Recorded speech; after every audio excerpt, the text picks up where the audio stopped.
I like to think this is the part of the presentation you've all been waiting for. District-provided professional development. We have a new homepage for the Office of Professional Preparation Services. It's very easy to get to, www.michigan.gov/OPPS. The FAQs for our office are right in the middle, and there are many, many, many helpful FAQs in there, but the one that is relevant to this conversation is the new FAQ specific to DPPD, District Provided Professional Development. I'm going to hate saying this. It's in your packet, but don't get it out because you're all going to start reading it and then you're not going to listen. So look at it later. It's in your packet. We gave you a copy. Okay. So first, I want to say we cannot possibly get through all of the information that is going to be important to you about DPPD today. We are going to try and clear up some common misconceptions that we are hearing out in the field about DPPD. We think the FAQ will help further, and there will be 3 roundtables for DPPD after this session, because we learned last time that 1 or 2 was not enough. So there will be 3. This slide is a synopsis of the Michigan compiled legislator, specifically section 1526. It does omit the information on mentoring induction. We're not going to talk about that today. We think they're very important, but we're just talking about DPPD today. So we took out those parts. So in the first 3 years of employment in classroom teaching, teachers must be provided intensive professional development based on a plan, at least 15 days. Okay? Notice it says in the first 3 years of employment in classroom teaching. Not the first 3 years in your district, okay? We get this question all of the time. You can choose to require PD of teachers new to your district, and honestly, we get this question from teachers a lot. Do I have to do PD when I'm new to this district? They say I have to do these 15 days, and I don't want to. I've already done these 15 days. And we talked to them about the importance of professional learning, and you should take all of the days that your district offers you, right? But then we say, actually, we don't require it, but if your district requires it, you need to do those days. Our interpretation of this law is the first 3 years of employment as a teacher, period. Okay? Out of state, another district, we don't care. First 3 years of teaching. During those first 3 years of employment at classroom teaching, if you own these teachers, you have to give them 15 days of PD. You can do all 15 in year 1, all 15 in year 2, you can do 7 in year 1, 8 in year 3, we don't care. 15 over 3 years. And it should be based on a PD plan. Should have a good plan for those teachers, should be individualized to their needs. This, however, is not what we mean by DPPD. Not DPPD, cannot be used for renewing or progressing a certificate, not district-provided professional development. Why, you ask? Because DPPD, specifically by law, is the annual district-provided professional development under section 1527, which is a different section entirely, okay?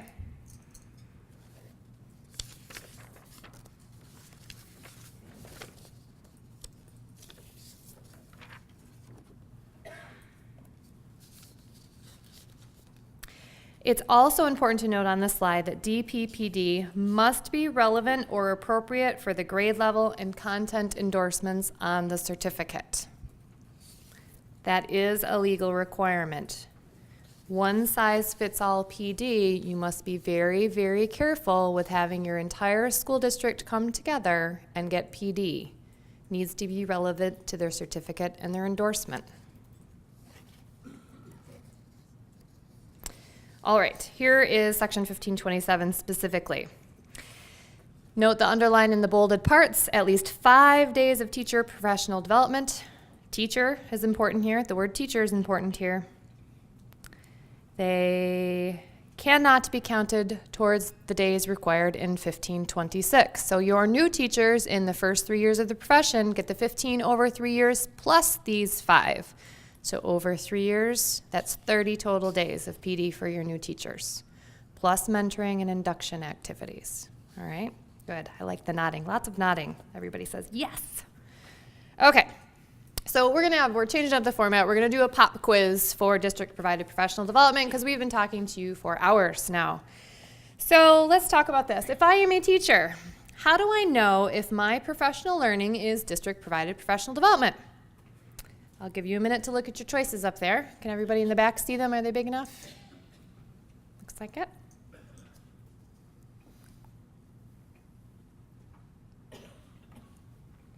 What's the answer? Guesses? Too scared to guess? E, you are right. You cannot use DPPD if your district chooses not to sign your form. We have entire districts who did not let their teachers use DPPD from years past. Why? Because they did not collect the proper documentation. That is appropriate. Okay? We support that decision. You cannot use the professional learning required by law of a new teacher. We just learned that right in the last slide. You cannot claim DPPD if you weren't a teacher in a public school.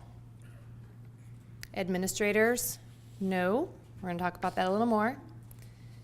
Administrators with a teaching certificate, no. Counselors, no. Private school teachers, no. The legislation is specific to teachers that receive the 5 required days by law, and the only teachers who receive the 5 required days by law are those that are employed in a public school as a teacher. Okay?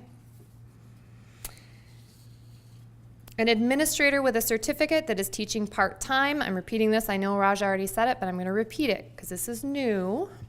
An administrator with a certificate that is teaching part-time in their endorsement area could receive DPPD. In fact, is entitled to receive DPPD because they are a teacher. It's up to the district to monitor. We cannot take calls from 100,000 educators in the state that say, am I eligible for DPPD? We can't do that. We don't know what you're doing. We don't know what your placement is. We don't know if you're teaching in your endorsement area.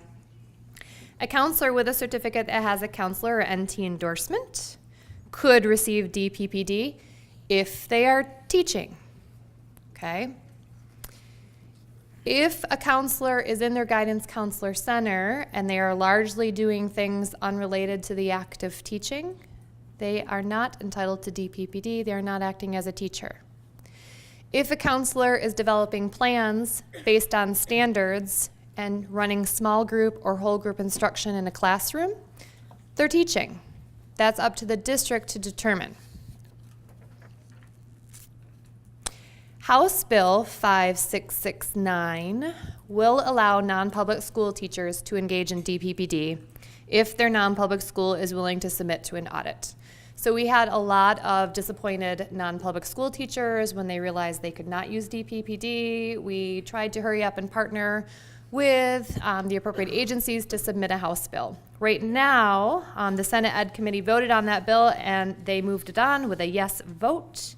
So now we are looking for, let's see, it's going to the Senate floor on October 22nd. So if you are a non-public school teacher, it's in your interest to contact your legislators and say, please pass House Bill 5669.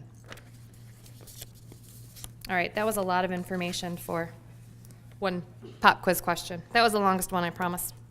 All right, what does 5 days really mean? Guesses? D, all of the above. Yes, this is really a question aimed at school district personnel. To fulfill your legal requirements, your DPPD must be offered over at least 5 dates, and it must be at least 30 hours annually. It could be a professional learning community for 1 hour per week over 30 weeks. If you want to track that time, that is fine. You're laughing.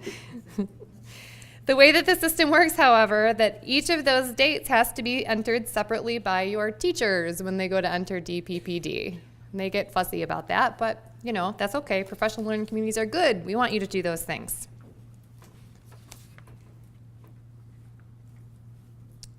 We did limit it recently to a maximum of 8 hours a day. Should be no longer than your contractual day, really. You can't hold them there, so they shouldn't be getting extra credit.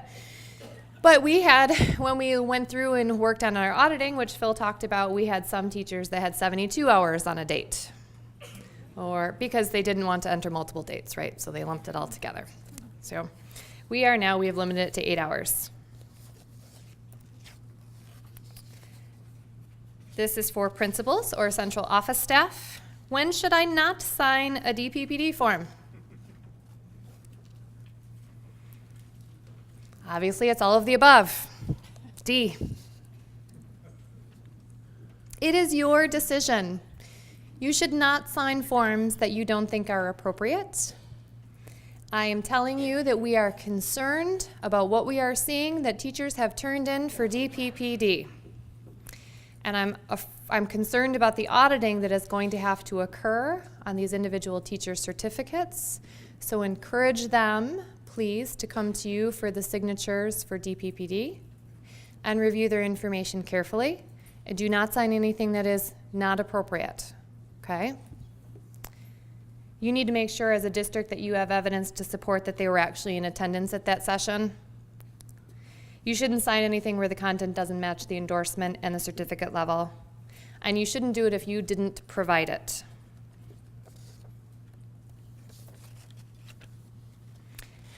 This one's new. Can a teacher record more than 30 hours of professional learning annually? This one is not D. Not D. Not D. The answer is A, yes, and this is new. We formerly had a limit on this. We've received a new interpretation that says they can get more than 30 hours annually. So if you want to, as a district, give them 150 hours in 1 year, they can use that to renew their certificate using 1 year's worth of 150 hours of DPPD, okay? We had lots of complaints about that. The teacher said, I did a ton of PD last year. I haven't done nearly as much this year. Why can't I use all of those hours? You know what, why can't you? We originally were trying to get them to spread it out so it was ongoing, but we want them to be able to count what you have provided them as professional learning.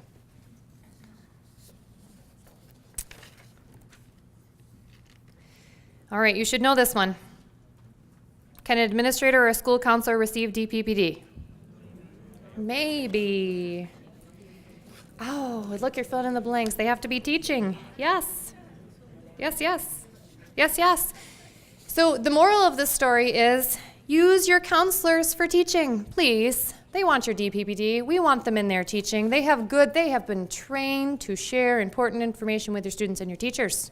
Use them that way so that they are eligible to use DPPD to renew and advance your certificates.